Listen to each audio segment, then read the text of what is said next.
বীর মুসলমান ধরো আল কুরআন ফিরায়ে আনো সেই রাশেদার সম্মান নারায়ে তাকবীর লিল্লাহে তাকবীর যে ঈমান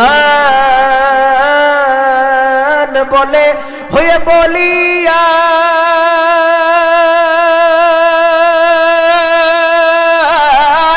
শাসন করেছিল পৃথিবী জাহান যে ঈমান বলে হয়ে বলিয়ান শাসন করেছিল পৃথিবী জাহান সত্যের সেই আল কুরআন নাউরে তুলে আবার সত্যের সেই আল কুরআন নাউরে তুলে আবার পাপের ভিটা ভেঙে করো রে সরকার বীর মুসলমান ধরো আল কুরআন ফিরায়ে আনো সেই হারানো সম্মান নারায়ে তাকবীর লিল্লাহে তাকবীর তোলো ধ্বনি তোলো জবানে একবার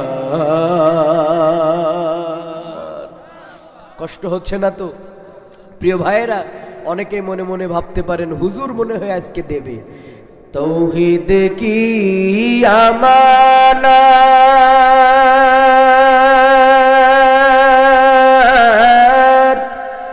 सीनू में है हमारा आसन ही मिटाना नाम निशा हमारा बलगल उला बिकमालिही कशफत दुजा बिजमालिही हसनतु जमीउ खसालिही सल्लु अलैहि व आलिहि সকলে मोहब्बते बोली बलागल उला बिकमालिही कशफत दुजा बिजमालिही हसनतु जमीउ खसालिही सल्लु अलैहि पाइले निरालाई गो नबी पाइले निरालाई पाइले निरालाई गो नबी पाइले निरालाई तुम्हार दुई कदमे चुमो खाबो दुई कदमे चुमो खाबो चरण धूली माखबो गाय पाइले निरालाई गो नबी पाइले निरालाई रसूलेर प्रेम और भालोबासा जार अंतरे आछे एकटा जबानो बंध थाकबे ना आकाश और बातास के प्रकम्पित करे पैंडल के मुखरित करे जबान छेड़े उच्च आवाजे आमरा सकले मोहब्बते नबीर प्रेम और भालोबासा हृदय के उजाड़ करे आमार संगे एकटु मोहब्बत निये बोलें पाइले निरालाई गो नबी पाइले निरालाई बोलो पाइले निरालाई गो नबी पाइले निरालाई तुम्हार दुई कदमे चुमो खाबो दुई कदमे चुमो खाबो चरण धूली माखबो गाय पाइले निरालाई गो नबी पाइले निरालाई बोलो पाइले निरालाई गो नबी पाइले निरालाई আমার দয়াল নবী কত দূরে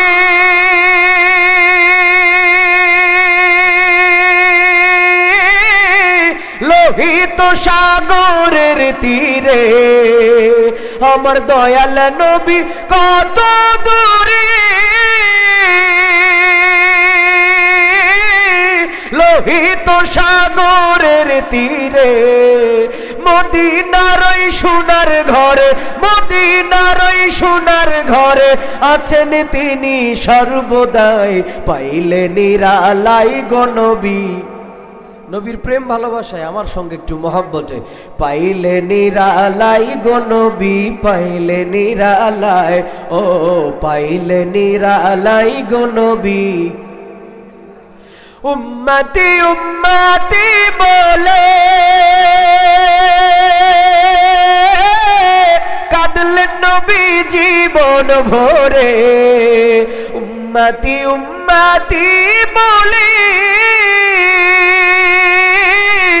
কাঁদলেন নবী জীবন ভরে, এখনো কাঁদেন নবী, এখনো কাঁদেন নবী, পাপী উম্মতের মায়ায় পাইলে নিরালাই গো নবী, পাইলে নিরালায়, বলো পাইলে নিরালাই গো নবী, পাইলে নিরালায়। তোমার ওই কপলে চুমু খাবো, ওই কপলে চুমু খাবো, চরণ ধুলি মাখবো গায়ে, পাইলে নিরালাই গো নবী, পাইলে নিরালায়। ও পাইলে নিরালাই গো নবী, পাইলে নিরালায়। কান্দি আমি বাংলায় বসে,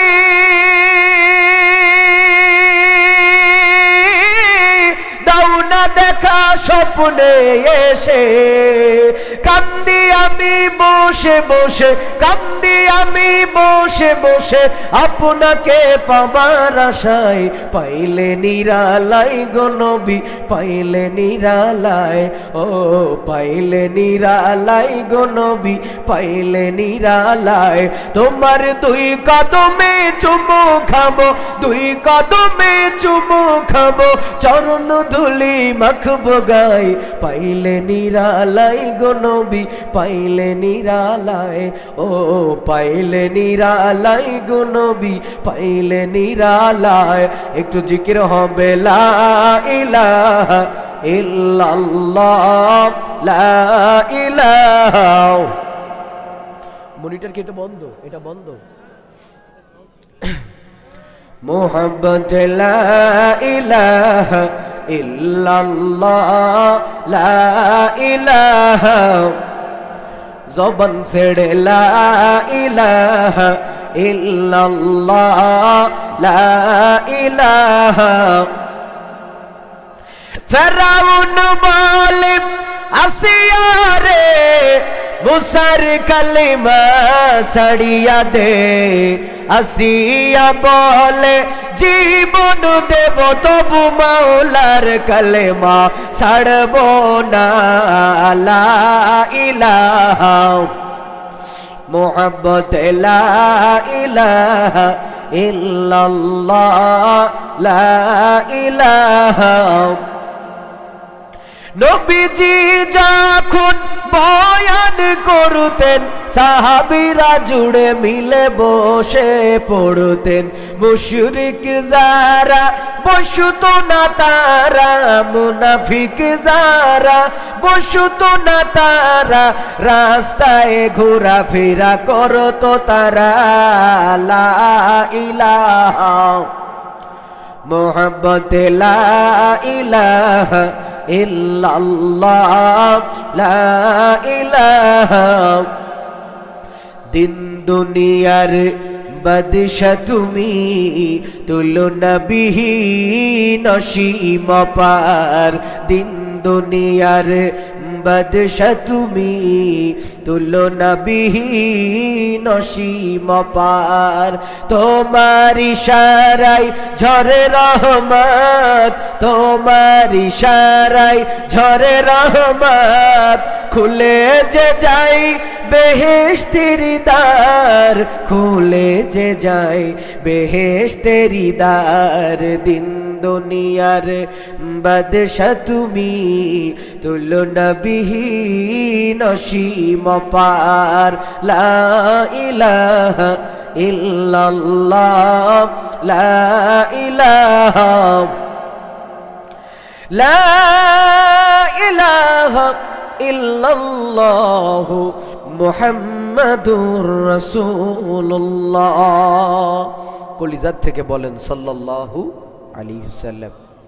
শুকরগুজার হচ্ছে সেই মহান প্রতিপালকের দরবারে যে আল্লাহ পাক রব্বুল আলামিন এই ফিতনা ফাসাদের জামানায়, যেখানে আপনার আমার ইমানকে বাঁচিয়ে রাখাই কষ্টকর, এমনই এক মুহূর্তে ঘুরে ধরা সমাজের ভিতরে রব্বুল আলামিন 10 মায়ের 10 সন্তানকে দল বল নির্বিশেষে একত্রিত হয়ে আজকের এই রিয়াজুল জান্নাত তথা বেহেশতের বাগানে জুড়ে মিলে বসে কোরআনের কথাগুলো শ্রবণ করার শক্তি তৌফিক যে রব্বে করিম দান করলেন। হৃদয়ের সবটুকু শক্তিকে কণ্ঠের আগায় উদিত করে, আকাশ আর বাতাসকে প্রকম্পিত করে, প্যান্ডেলকে মুখরিত করে, জবান ছেড়ে উচ্চ আওয়াজে সিজদায় অবনত হয়ে আমরা সকলে পড়ছি আলহামদুলিল্লাহ। আল্লাহ তাআলা চাইলে এই মুহূর্তে আপনাকে আমাকে অসুস্থ বানিয়ে হাসপাতালের বারান্দায় বিছানায় ফেলে রাখতে পারতেন। রব্বে করিম যদি ইচ্ছা করতেন এই মুহূর্তে আপনাকে আমাকে জেলখানার আসামি বানিয়ে জেলখানার মধ্যে তালাবদ্ধ রেখে দিতে পারতেন। আল্লাহ চাইলে হিন্দুর ঘরে, বৌদ্ধের ঘরে, খ্রিস্টানের ঘরে, ইহুদি নাসারার ঘরে জন্ম দিয়ে বেধর্মী বানিয়েও দুনিয়াতে পাঠাতে পারতেন। তিনি চাইলে এই মুহূর্তে মদের আড্ডায়, জোয়ার আড্ডায়, চায়ের স্টলে আপনাকে আমাকে নিযুক্ত করতে পারতেন। যে দয়ার মালিক এত দয়া করে, মায়া করে, মোহাব্বত করে, ভালোবেসে সৃষ্টির সেরা জীব মানুষ বানালেন, আখির জামানার পয়গম্বরের উম্মত বানিয়ে দুনিয়াতে পাঠালেন, এতে আমরা খুশি নাকি বেজার? খুশির আওয়াজ আসতে হয় নাকি জোরে হয়? অগদরদিনা, এটা কি কবরস্থান নাকি জিন্দা স্থান? বেঁচে আছেন আপনারা? যদিও লোক সংখ্যা কম, কিন্তু ইমানি আওয়াজ দিতে হবে বেশি, আমার আল্লাহ তাআলা হয়ে যাবেন খুশি। আল্লাহ বলেন, অ রব্বাকা ফাকাব্বির, তোমার রবের নামে উচ্চ স্বরে আওয়াজ দাও, তাকবীর দাও, স্লোগান দাও। প্রিয় ভাইয়েরা, আমরা এখানে লোক সংখ্যা কম হলেও আমাদের ইমানি আওয়াজ দিতে হবে এত বেশি, রব্বে করিম হয়ে যাবে খুশি। আপনারা এই মাহফিল আসতে পেরে, বসতে পেরে খুশি নাকি বেজার? খুশির আওয়াজ আসতে না জোরে? জবান খুলে বলেন আলহামদুলিল্লাহ। লাকা হামদান লাকা শুকরান, লাকা হামদান লাকা শুকরান, হামদান শুকরান ওগো মহিয়ান, হামদান শুকরান ওগো মহিয়ান, করেছো মোদেরে যাতে ইনসান, করেছো মোদেরে যাতে ইনসান। জবান খুলে বলেন আল্লাহু আকবার, লিল্লাহি তাকবীর, নারে তাকবীর। কষ্ট হয়ে যাবে আপনাদের, একটু আওয়াজ দেওয়া যাবে দরদিরা? লিল্লাহি তাকবীর, নারে তাকবীর, জবান ছেড়ে নারে তাকবীর।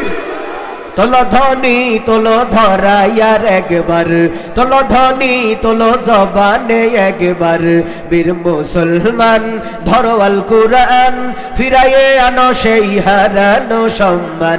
নারায়ে তাকবীর, লিল্লাহি তাকবীর। যে আওয়াজ শুনে ওরা মুসলমান,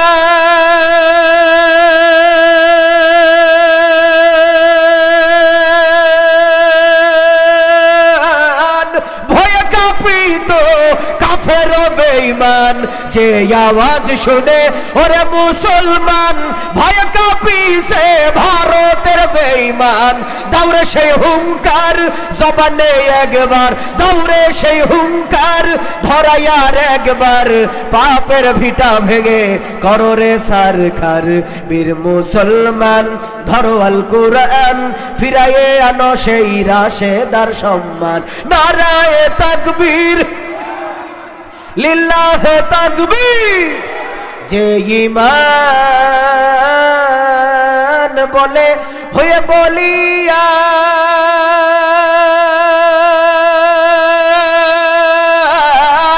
শাসন করেছিল পৃথিবী জাহান। যে ঈমান বলে হয়ে বলিয়ান, শাসন করেছিল পৃথিবী জাহান।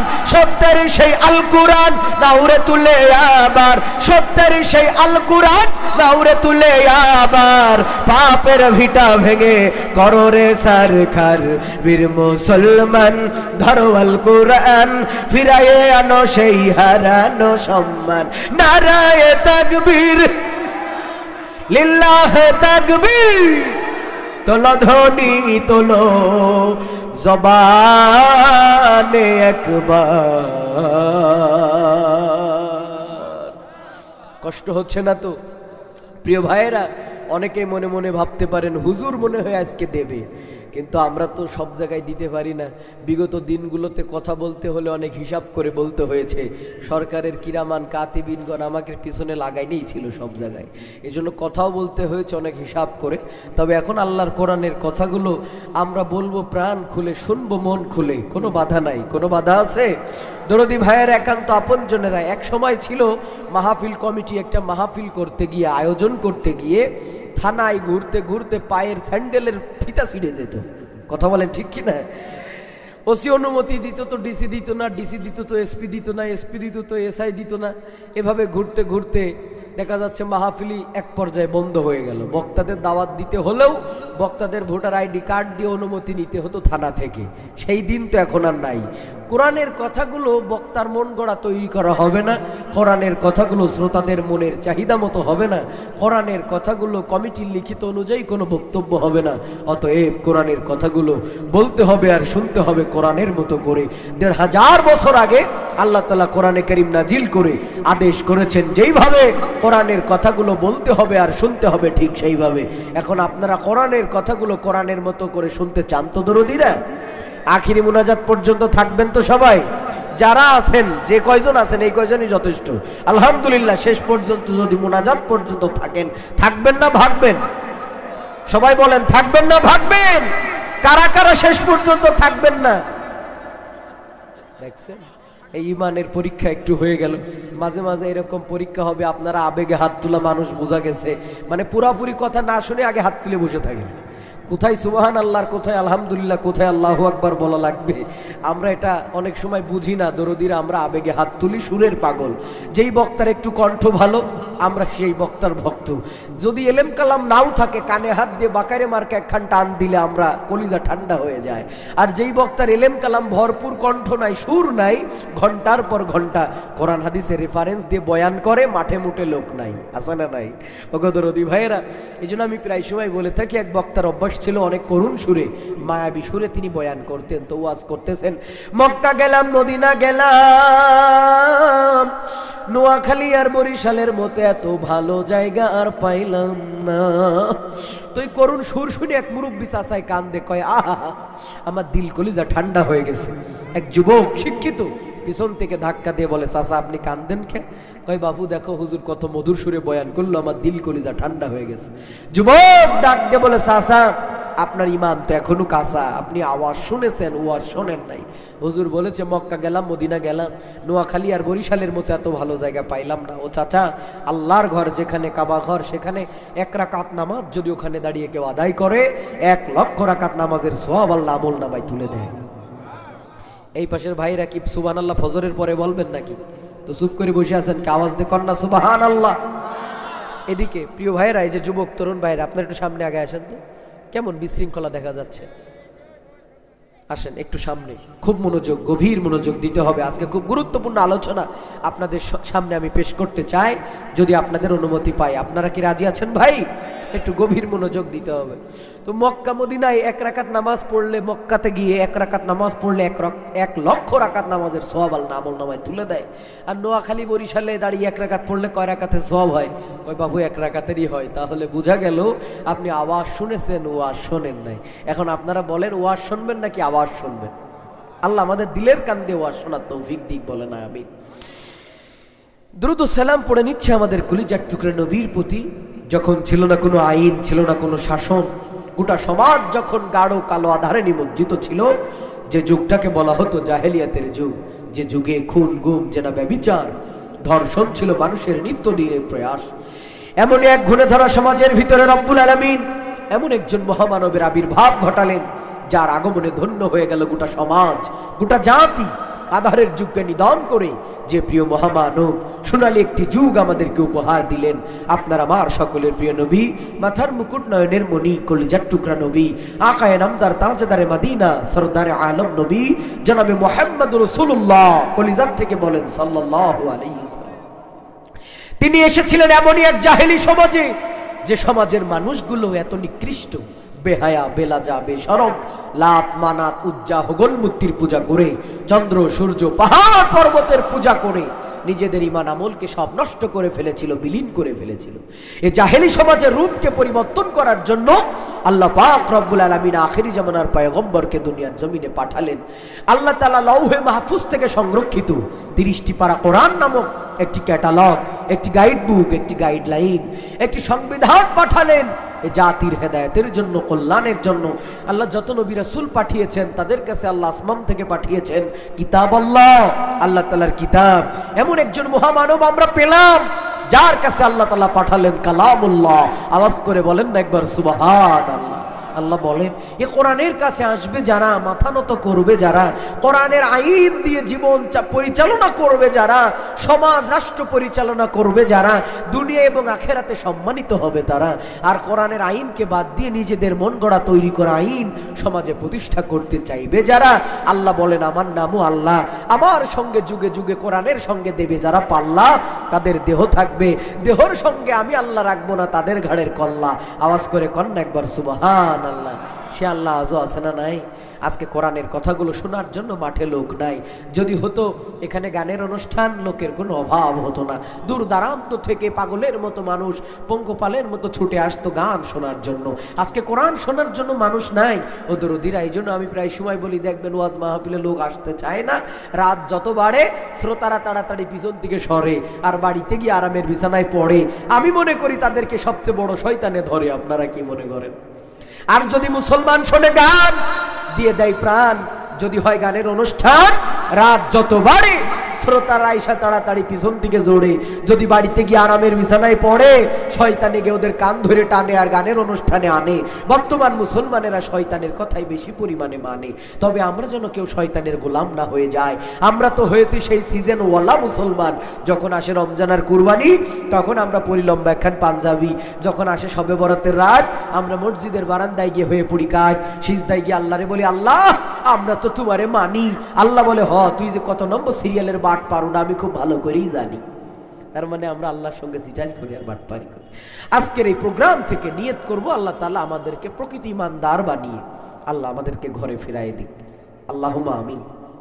দরদি ভাইয়েরা, কোরআন আল্লাহ তাআলা নাজিল করেছেন বিশ্ব নবীর কাছে জিবরিল আমিনের মাধ্যমে। আল্লাহর নবী এ কোরআনে কারীম জিবরিল আমিনের কাছ থেকে যখন শুনলেন, মুখস্থ করলেন, সাহাবায়ে কেরামের কাছে বর্ণনা করলেন। সাহাবায়ে কেরাম সাথে সাথে চামড়ার উপরে, পাতার উপরে, হাড্ডির উপরে, পাথরের উপরে খোদাই করে করে কোরআনে কারীমের ছিন্ন বিচ্ছিন্ন আয়াতগুলো তারা লিপিবদ্ধ করে রাখত। এভাবে কোরআনে কারীমের দাওয়াত দিয়ে সুন্দর একটা স্টেট কায়েম করে, কোরআনের রাজ প্রতিষ্ঠা করে, কালেমার পতাকা উড্ডীন করে রাহমাতুল লিল আলামিন দুনিয়ার জমিন থেকে বিদায় নিলেন। যখন ইসলামের প্রথম খলিফা হযরত আবু বকর সিদ্দিক রাদিয়াল্লাহু তাআলা আনহু এই ঝান্ডাকে উঁচু করে ধরলেন, তখন আপনারা জানেন আশারায়ে মুবাশশারা যাদেরকে বলা হয়, জান্নাতের ওপেন টিকিট প্রাপ্ত সাহাবীদের মধ্যে অন্যতম হলেন হযরত আবু বকর, হযরত ওমর ইবনুল খাত্তাব রাদিয়াল্লাহু তাআলা আনহু।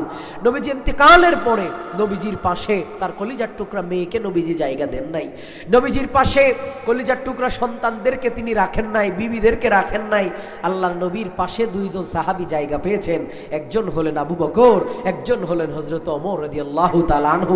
দুইজনই নবীজির শ্বশুর হতেন আত্মীয়র সুবাদে, দুইজনেই নবীজির শ্বশুর হতেন। আবার আবু বকর ছিলেন বাল্যবন্ধু, খলিফা ওমর রাদিয়াল্লাহু তাআলা আনহু তিনিও ছিলেন পয়গম্বরের বিশ্বস্ত সহচর এবং আল্লাহর নবীর প্রিয় সাহাবী। দুইজন সাহাবীকে পাশে নিয়ে নবীজি মদিনার রওজাতে শুয়ে আছেন। কি দামি মানুষ আল্লাহ তাআলা বানালেন এই কোরআনের কাছে মাথা নত করার কারণে। হযরত আবু বকর রাদিয়াল্লাহু তাআলা আনহু খেলাফতের দায়িত্ব পেলেন। 2 বছর তিনি খেলাফতের দায়িত্ব পালন করেছেন। তার ভিতরে যখন ইলহাম হলো তিনি আর দুনিয়াতে থাকবেন না, তাকে বিদায় নিতে হবে, চলে যেতে হবে, তিনি ইসলামের দ্বিতীয় খলিফা মনোনীত করে তারপরে তিনি ইন্তেকাল করেছেন। 2 বছর তিনি রাষ্ট্র পরিচালনা করেছেন। সামান্য কিছু বেতন ভাতা তাকে দেওয়া হতো, সংসার চলতো না, টান টান অবস্থা। তিনি আলাদাভাবে কাপড়ের ব্যবসা করতেন, যা লাভ হতো তাই দিয়ে নিজের পরিবার পরিজন তিনি চালাতেন। তিনি এমন একজন শাসক ছিলেন, ভালো কাপড়, ভালো পোশাক কখনো তিনি পরিধান করেন নাই, ভালো খানা তিনি কখনো খান নাই। খাবার যখন সামনে হাদিয়া আসতো জিজ্ঞাসা করতেন, এই খাবার তুমি কিভাবে উপার্জন করেছো? যদি মনে হতো হালাল তাহলে তিনি খাইতেন, যদি মনে হতো না এটা হালাল পয়সায় উপার্জিত না, তিনি কখনো এই হারাম খাবার খান নাই। আল্লাহ তাআলা এমনভাবে কবুল করেছেন, জান্নাতের উচ্চ মাকাম তাদেরকে দান করেছেন। সুবহানাল্লাহ। ওগো দরদি ভাইয়েরা, এই ঝান্ডাকে উঁচু করে ধরার পর খলিফা আবু বকর রাদিয়াল্লাহু তাআলা আনহু একদিন দুপুর বেলা খাবার খাওয়ার জন্য লাঞ্চ করবেন, বাড়িতে আসলেন। ঘরের দরজার সামনে দাঁড়িয়ে বিবিকে সালাম দিলেন। বিবি সালামের উত্তর নিয়ে দরজা খুললেন, খলিফা ভিতরে প্রবেশ করলেন। কিন্তু আজকে ঘরের ভিতরে একটু ব্যতিক্রম খানার আয়োজন। অন্য দিন তো সাধারণ জনগণের ঘরে যেই খাবার যায়, খলিফা আবু বকরের ঘরে ঠিক একই খাবার যায়। খলিফা বলে যে একটু ভালো মন্দ খাবে এরকম না, সাধারণ জনগণের ঘরে বাইতুল মাল থেকে যেই খাবার আনা হয়, সাধারণ জনগণ যেই খাবার খায়, খলিফা আবু বকরের ঘরে ঠিক একই খাবার যায়। কিন্তু আজকে একটু ঘরের ভিতরে দামি খাবারের আয়োজন করা হয়েছে। আমার কানে একটু আওয়াজ দেওয়া যায় না ভাইজান? মনিটরে আওয়াজটা একটু বাড়াই দিলেই তো মনে হয়। খলিফা আবু বকর ঘরের ভিতরে যখন প্রবেশ করলেন, বিবি সামনে খানা আনলেন, দেখলেন আজকে কুরমা পোলাও রান্না হয়েছে, খুব দামি খাবার, একটু পায়েস রান্না করেছেন। জিজ্ঞাসা করলেন, ও বিবি, প্রতিদিন বাইতুল মাল থেকে যেই খাবার সাধারণ জনগণের ঘরে যায়, একই খাবার আমার ঘরে আসে, ওই খাবার থেকে তো এত দামি খাবারের আয়োজন হওয়ার কথা নয়। বলো, এই খাবার তুমি কোথায় পেয়েছো? বলবা না যতক্ষণ এই খাবার আমি গ্রহণ করবো না ততক্ষণ। আল্লাহু আকবার জোরে বল। দরদি ভাইয়েরা, আমার একান্ত আপনজনেরা, ও পর্দার আড়ালের মা, কলিজার টুকরা যুবক ভাই, দিলের কান দিয়ে শোনো রে ভাই, আল্লাহর নবীর প্রিয় সাহাবী আবু বকর রাদিয়াল্লাহু তাআলা আনহু বলেন, ও বিবি, তাড়াতাড়ি জবাব দিবি, বলবা না যতক্ষণ এই খাবার আমি গ্রহণ করব না ততক্ষণ। তাড়াতাড়ি বলো, এই খাবার তুমি কোথায় পেয়েছো? বিবি ডাক দিয়ে বলে, হুজুর, প্রতিদিন যে খাবার আমাদের ঘরে আপনি আনেন, ওই খাবার থেকে আমি একটু একটু করে বাঁচিয়ে রেখে, জমা করে ছেঁচে রেখে বাজারে বিক্রি করে একটু দামি খাবার ক্রয় করেছি। অনেক দিন হয়ে গেল আমাদের ঘরের মধ্যে কোনো দামি খাবারের আয়োজন হয় না। অনেক দিন হয়ে গেল আমরা ভালো কোনো খাবার, সুস্বাদু খাবার খাইতে পারি না। তাই তো চিন্তা করলাম, আপনার আনা খাবার বাজারে বিক্রি করে, জমা করে সেই খাবার বাজারে বিক্রি করে একটু দামি খাবার ক্রয় করেছি, ঘরের ভিতরে আয়োজন করেছি, আপনি খাবারটা গ্রহণ করে নেন। খলিফা আবু বকর মাথাটা নিচু করে ঘর থেকে বের হয়ে গেলেন, খানা খাইলেন না, চলে গেলেন হযরতে বেলালের বাড়িতে।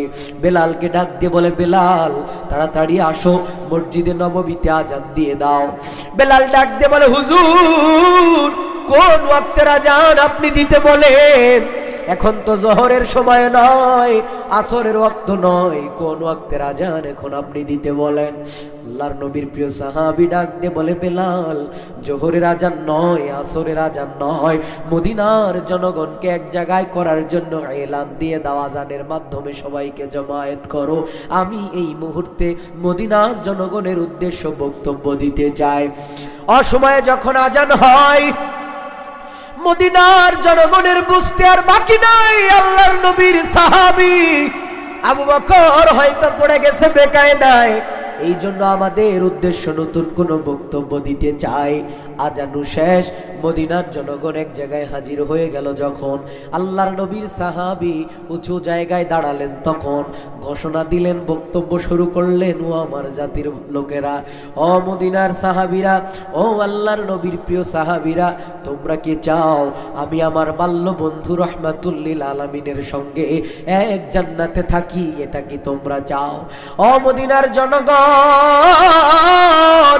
তোমরা কি চাও আমি আল্লাহর জান্নাতে যাই, আমার বাল্য বন্ধু রহমাতুল্লিল আলামিনের সঙ্গে এক জান্নাতে থাকি? এটা কি তোমরা চাও?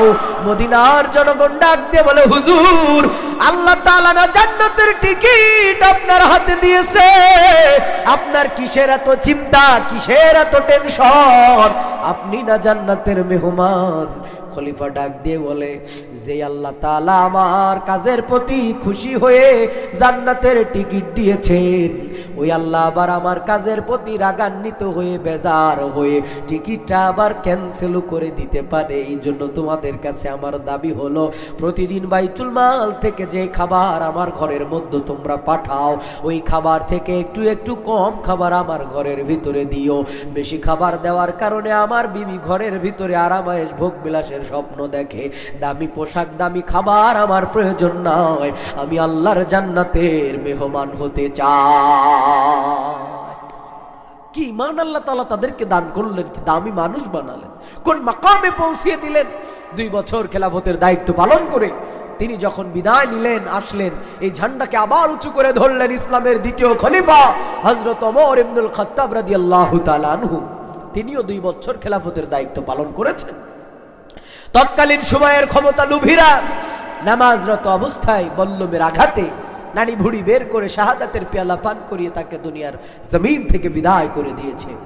তিনি ঘোষণা করলেন, যখন খলিফা হলেন, বাংলাদেশের মতো ছোট্ট একটা ভূখণ্ড নয়, অর্ধজাহান শাসন করেছেন যিনি, খলিফা হযরত ওমর রাদিয়াল্লাহু তাআলা আনহু, তিনি ঘোষণা করলেন ফোরাত নদীর কিনারায় যদি একটা কুকুর পানির অভাবে না খেয়ে যদি মারা যায়, পানি পান করার অভাবে যদি একটা কুকুর মারা যায়, কঠিন মুসিবতের দিনে কিয়ামতের ময়দানে আল্লাহর আসামির কাঠগড়ায় আমাকে দাঁড়িয়ে যেতে হবে।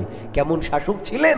2 বছরের ভিতরে তিনি কখনো ভালো পোশাক পরেন নাই, ভালো খানা খান নাই, ভালোভাবে তিনি চলেন নাই। ওগো দরদি ভাইয়েরা আমার, কিন্তু তিনি অর্ধজাহানের খলিফা ছিলেন, প্রেসিডেন্ট। বাইরের দেশে রাষ্ট্রদূতেরা তার কাছে আসে, অন্য দেশে গ্যাঞ্জাম বাদে খলিফা ওমর গিয়ে সমাধান করে দেয়, অন্য দেশে মারামারি হয়, খলিফা ওমর গিয়ে মীমাংসা করে দেয়। এমন একজন শাসক, একটা জামা, একটা লম্বা জামা, একটা জুব্বা পরে, শরীরের ভিতরে একটা মাত্র জামা, তাও আবার 14 জায়গার মধ্যে ছিঁড়া ছিল, পট্টি লাগানো জামা পরে তিনি রাষ্ট্রের নায়ক ছিলেন, তিনি অর্ধজাহানের খলিফা ছিলেন। আল্লাহু আকবার জোরে বলেন।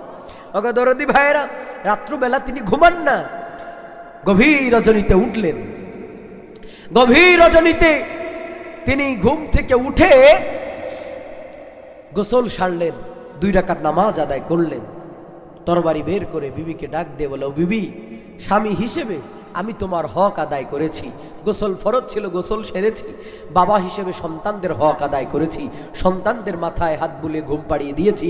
আল্লাহর হক 2 রাকাত নামাজ আদায় করেছি। এইবার জনগণের, মদিনার জনগণের হক আদায় করার জন্য তরবারি নিয়ে বের হয়ে গেলাম। তিনি বের হয়ে পড়লেন জনগণের হক আদায় করার জন্য। মানুষের দ্বারে দ্বারে গিয়ে খোঁজ খবর নেন, কে খেয়ে আছে নাকি না খেয়ে আছে, সুখে আছে নাকি দুঃখে আছে। ছদ্মবেশে মানুষের দ্বারে দ্বারে গিয়ে তিনি খোঁজ খবর নিতেন।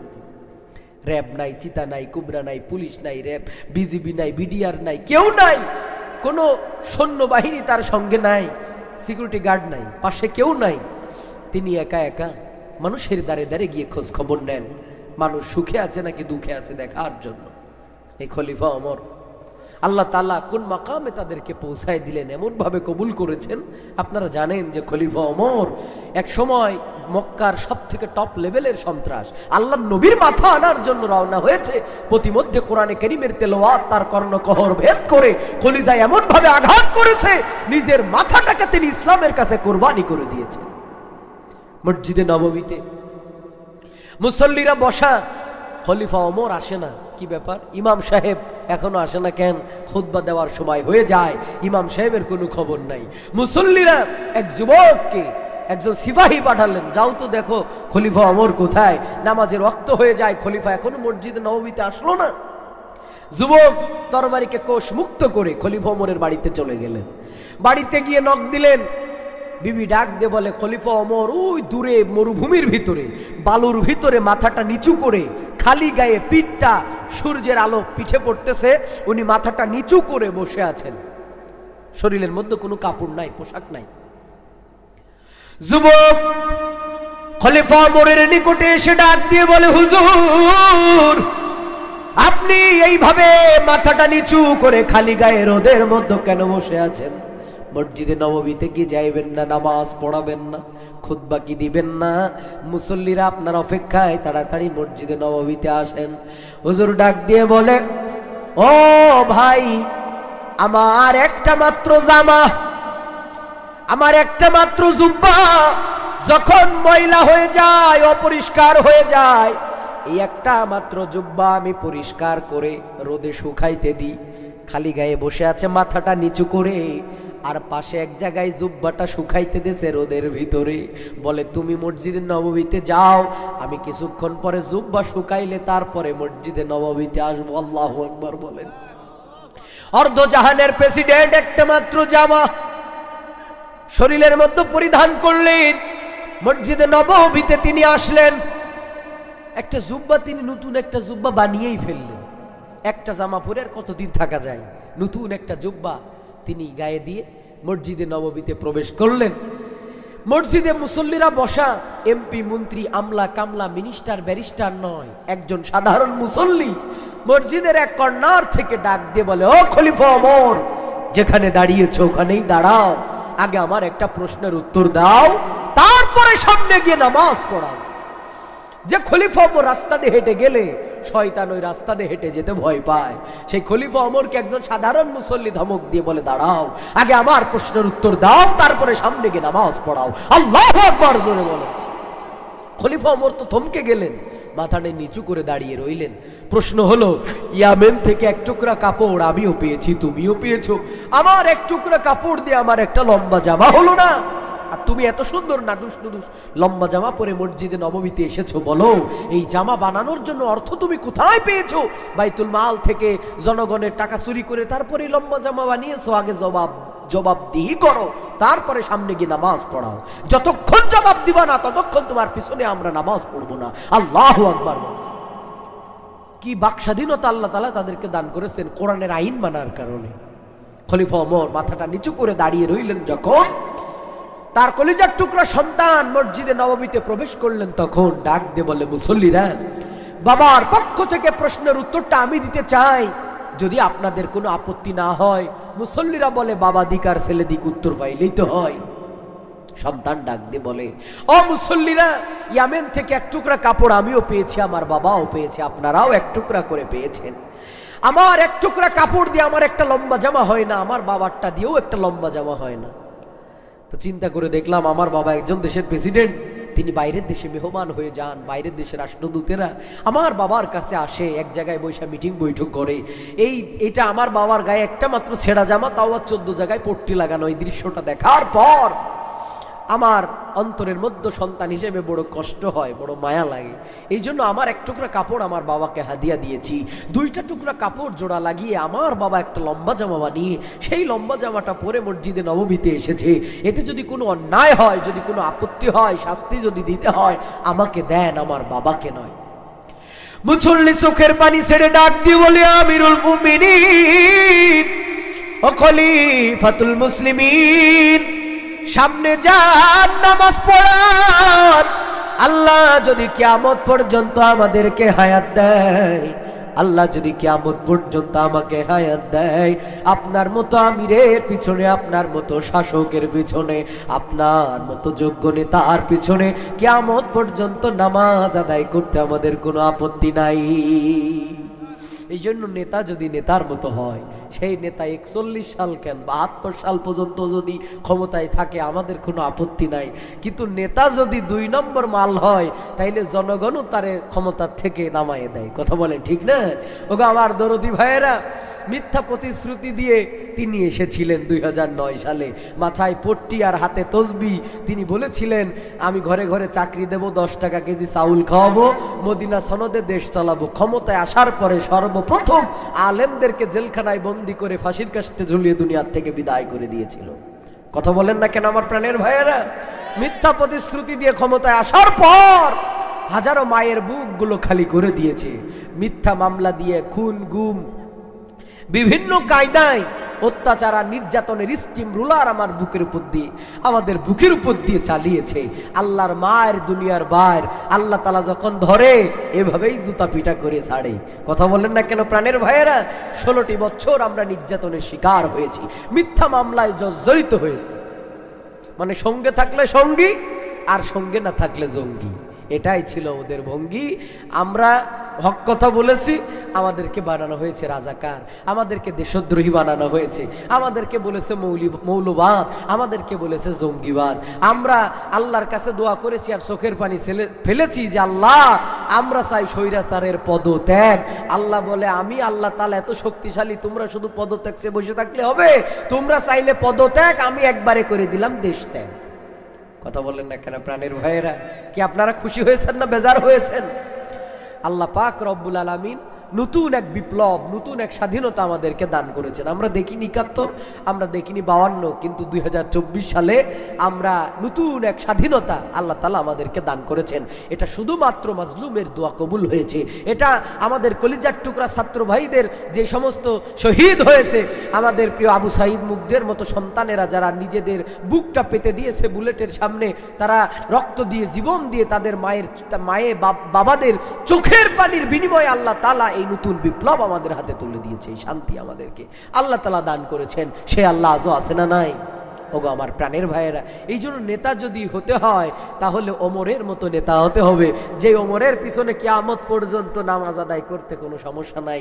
কিন্তু যে ইমাম সিজদায় গিয়ে পলায়ন করে, সিজদায় গিয়ে পলায়ন করে, পলানোর সময় আমি আমার অল্প বয়সের আমি যতটুকু লেখাপড়া করেছি, আমি যতটুকু উস্তাদের কাছে শুনেছি, আমি আমার কলিজার টুকরা দরদীদের কাছে যতটুকু জেনেছি, পৃথিবীর ইতিহাসে কোনো দেশের প্রেসিডেন্ট পিছনের দরজা দিয়ে পলায় নাই। এটা একটা ইতিহাস বাংলাদেশের, যে স্বৈরাচার পিছনের দরজা দিয়ে পলায়। জিজ্ঞাসা বললেন যে আমার পলানোর আগে, যাওয়ার আগে আমি নতুন কয়টা শাড়ি ব্যাগে নিতে চাই। বললো সময় নাই, তাড়াতাড়ি ভাগো।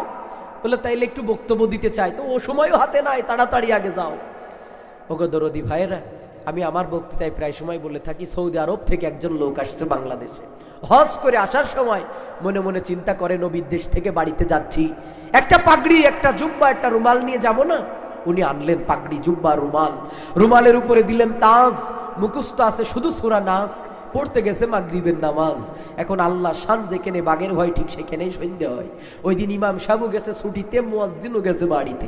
এখন ইমামতির দায়িত্ব কার? পাঞ্জাবি ঝুল্লম বাজার, ইমামতির দায়িত্ব তো তার নাকি? মুসল্লিরা ডাক দে বলে, বাপ তোমার পাঞ্জাবি যে ভাব, তোমার পিছনে রেখে আমরা সামনে গেলে হবে মহাপাপ, দেও এক ঝাপ। হুজুর বলে এতটাই ফাও, খালি মোল্লা দেখলি সামনে যাও, জনগণও ছাড়ে না, ইমামও যায় না। ঠেলাঠেলি করতে করতে রাকাতে সালাতে পাঞ্জাবি পরা ঠেলাতে আল্লাহু আকবার। নামাজে যখন দাঁড়ায় গেছে, প্রথম রাকাতে সূরা নাসের সেই মায়াবী টান টান শুনে পিছন থেকে মুসল্লিরা বলে, আহা জুড়াই গেল আমাদের জান, আমাদের ইমাম সাহেবের যে মধুর টান। ইমাম সাহেব মনে মনে বলছে, ভাই তোমরা খুশি হচ্ছ ভাই, এরপরে রাকাতে সোজা হয়ে দাঁড়ানোর মতন পুঁজি আমার নাই। কারণ কয় রাকাতের ইমাম? এক রাকাতের ইমাম। দুই সিজদার মাঝখানে এক তাসবি পরিমাণ বসতে হয়। ইমাম সাহেব মাথা উঁচু করে দেখে রেলিং এর যে ফাঁকটা, কোনো রকম বাহির হবে মাথাটা, অবশ্য শুলে যাবে একটু পিঠটা, এছাড়া তোর কপালে আর কোনো উপায় নাই, কারণ ও যে এক রাকাতের ইমাম। দ্বিতীয় সিজদায় যাওয়ার পরে ইমাম সাহেব বীরের মতো রেলিং ভেঙে পালায়ন করিল। 20 মিনিট অতিক্রম হয়ে গেছে, ইমাম সাহেবের উঠাউটির কোনো খবর নাই। পিছন থেকে মুসল্লিরা সিগন্যাল মারে, আসলে এটা তো কাশি না, ইমামরে দূরত উঠানোর বাসি। দেখেন না, ইমাম একটু রুকু সিজদা দেরি করলে পিছন থেকে এরকম সিগন্যাল মারা শুরু হয়ে যায়। 20 মিনিট হয়ে গেছে, ইমাম সাহেবের উঠাউটির কোনো খবর নাই। পিছন থেকে এক মুসল্লি চাচা আস্তে করে ইমামের কানের কাছে মুখ নিয়ে সামনের দিকে একটু মাথাটা উঁচু করে ডাক দিয়ে কয়, ইমাম সাহেব তুমি ওঠো বাপ, আমার অজু যাই যাই ভাব। তারপরও ইমাম ওঠে না। আর এক চাচা ডাক দিয়ে বলে, আল্লাহ জীবনে বহু হুজুরির পিছনে নামাজ পড়িয়েছি, আল্লাহ এইরকম বিপদে যেন কোনোদিন আল্লাহ না ফেলে। পিছন থেকে গ্রামের আর এক মেম্বার চাচা ডাক দিয়ে বলে, ইমাম সাহেব তুমি যদি না ওঠো আমি নিজেই কিন্তু উঠলাম। তারপরেও ইমাম ওঠে না, ব্যাপারটা কি, কারণটা কি? একজন শিক্ষিত ব্যক্তি এক পিসির মাথা উঁচু করে কয়, খোকা তুই ছোট মানুষ, মাথাটা উঁচু করে দেখতো, ছাতা মরে গেল না, স্টক করলো? ওর যদি হায়া লজ্জা থাকতো, ওর যদি বিবেক থাকতো, এতক্ষণ ওর ইমামতি ছেড়ে দেওয়া কথা ছিল, ইমামতি ধরে রাখা কথা ছিল না। পিসি মাথা উঁচু করে দেখে রেলিং ভাঙা, মেম্বার ভাঙা, ডাক দিয়ে বলে, ওঠেন কাকা, ও কিয়ামত পর্যন্ত সিজদায় পড়ে থাকলেও আল্লাহু আকবার বলে তোলার লুকনি সামনে, ওঠেন ওঠেন ওঠেন। সবাই উঠে দেখে, কি সাংঘাতিক ব্যাপার, এত সুন্দর পাগড়ি জুব্বা রুমাল দিয়ে ইমাম নিয়োগ করলাম, সেই ইমাম আজকে রেলিং ভেঙে পালায়ন করিল। একজন বলে, ভাই দোষটা তো আমাদের। আজকে যদি আমরা আল্লাহর কোরআন দিয়ে, রসুলের সুন্নাহ আর আদর্শ দিয়ে ইমাম নিয়োগ করতাম, জাতীয় সন্ত্রাসীর শিকার আমাদের হওয়া লাগতো না। আমরা ইমাম নিয়োগ করেছিলাম মাথায় পট্টি দেখে, হাতে তসবি দেখে, শাড়ির কালার দেখে, হজ উমরা কয়বার করেছে এইটা দেখে ইমাম নিয়োগ করার কারণে নবী প্রেমিকদেরকে ঢাকার শাপলা চত্বরে লাইট বন্ধ করে, কলিজার মধ্যে বুলেট চালিয়ে, রক্তে রঞ্জিত করে দুনিয়ার জমিন থেকে বিদায় করে দেওয়া হয়েছে। দেশের জন্য যারা নিবেদিত প্রাণ, সেই সোনার মিডিয়ার অফিসারদেরকে পিলখানার মধ্যে হত্যা করে ফেলেছে। ও মুসলমান ভাইয়েরা, ইতিহাস ভুলে যাবেন না, রক্তের দাগ কখনো মুছা যায় না। আমরা 16 বছরে দেখেছি কত মানুষ খুন হয়েছে, কত মানুষ গুম হয়েছে, কত মায়ের চোখের পানি ঝরেছে, কত মসজিদের ইমাম সাহেবেরা চাকরি ছেড়ে অন্য জায়গায় গিয়ে আত্মগোপন করতে হয়েছে, কত মানুষের ঘর বাড়িতে আগুন জ্বালিয়ে দিয়েছে। ও দরদি ভাইয়েরা, সব চোখের পানি এক জায়গায় করে আল্লাহ তাআলা নতুন এই বিপ্লব আর স্বাধীনতা আমাদেরকে দান করেছে। কথা সত্য না মিথ্যা? প্রাণের ভাইয়েরা, আমরা শুধুমাত্র ইমাম নিয়োগ করেছিলাম ভুল, যার কারণে আমাদের নিজেদের পায়ে আমরা নিজেরা কোড়াল মেরেছিলাম। তিনি চলে গিয়েছেন, তবে আমরা কখনো তাকে ভুলবো না, আমাদের সবসময় মনে থাকবে। আমার গত বছর আমি তাকে নিয়ে একটা গান লিখেছিলাম, আপনাদের যদি অনুমতি পাই গানটা একটু 2 লাইন শুনিয়ে যেতে চাই। আও আমি জননী তুমি হারণী, দাদার কাছে গেছো এটাই জানি।